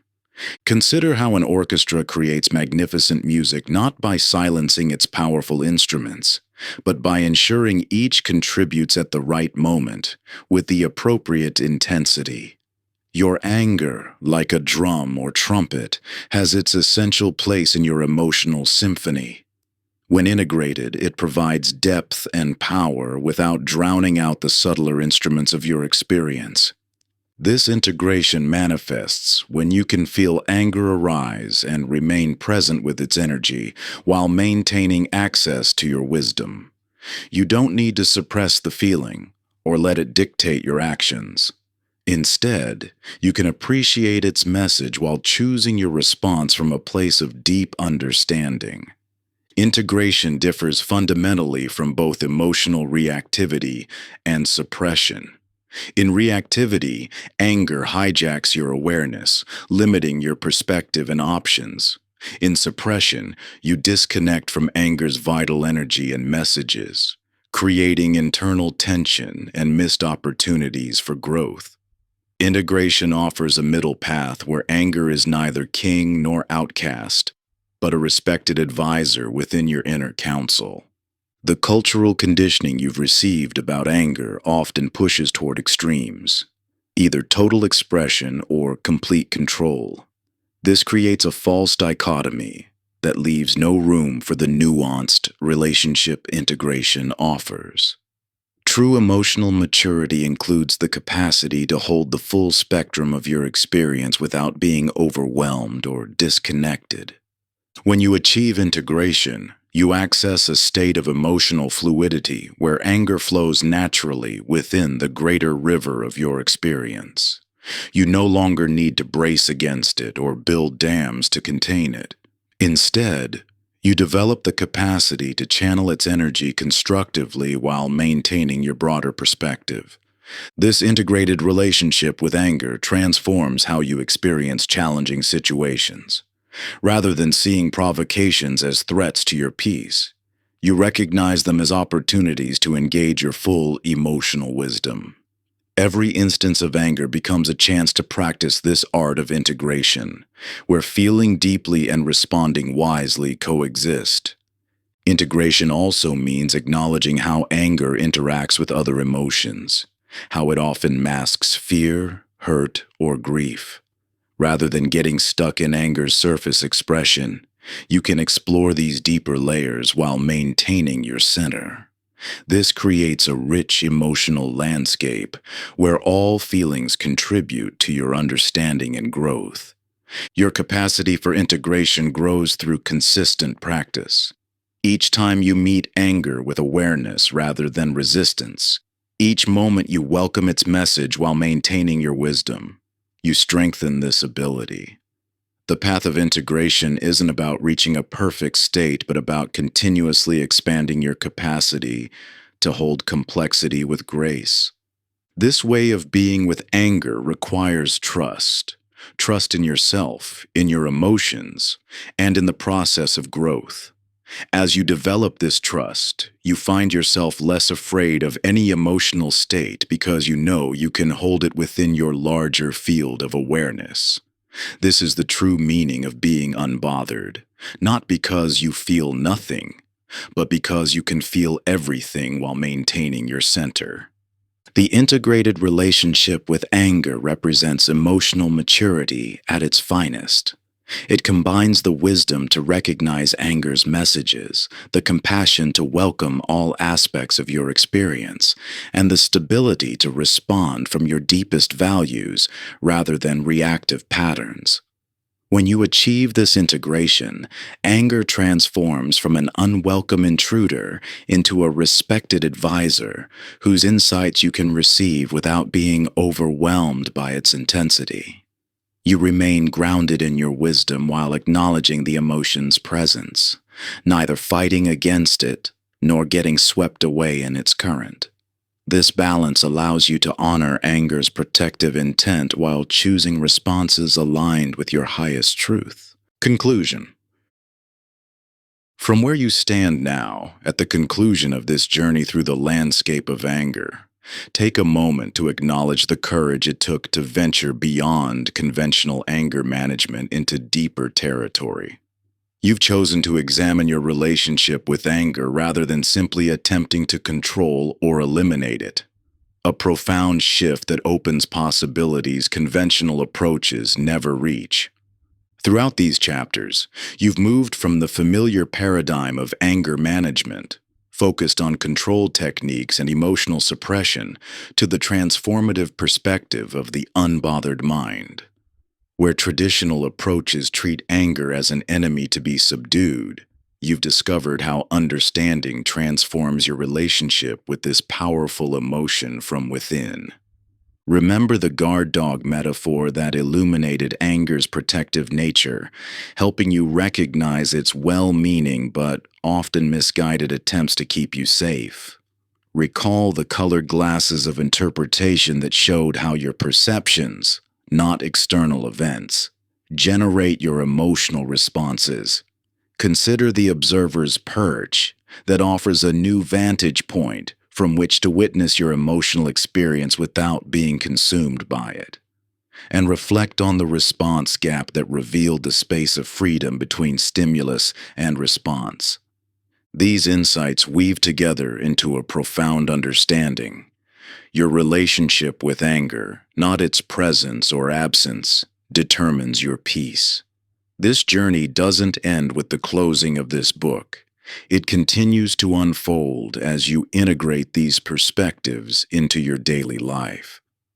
When old patterns resurface, as they naturally will, you now have a fundamentally different way of relating to these experiences. From each section of this exploration, essential truths emerged. Anger arises from interpretation rather than circumstance. Freedom lives in the space between trigger and response. Compassion transforms what control cannot reach. And integration, not elimination, creates lasting change. These insights aren't mere concepts. They're keys that unlock your inherent capacity for transformation. You may wonder about living without anger's protective function. Trust that clarity, boundaries, and effective action are enhanced, not compromised, by the unbothered mind. This new relationship with anger allows for more powerful and precise responses, freed from the distortion of emotional reactivity. As you move forward, remember that dedicated practice, compassionate self-observation, and supportive community can sustain and deepen these insights. The unbothered mind isn't an impossible ideal. It's your natural state when you release the beliefs and patterns that disturb your inherent peace.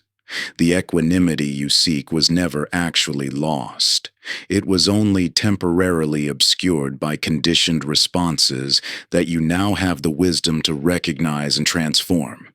Let this end mark a beginning, not of struggle against anger, but of a profound shift in how you relate to this powerful force in your life. The path ahead invites you to continually discover the freedom that lies beyond both resistance and reactivity, in the spacious clarity of the unbothered mind.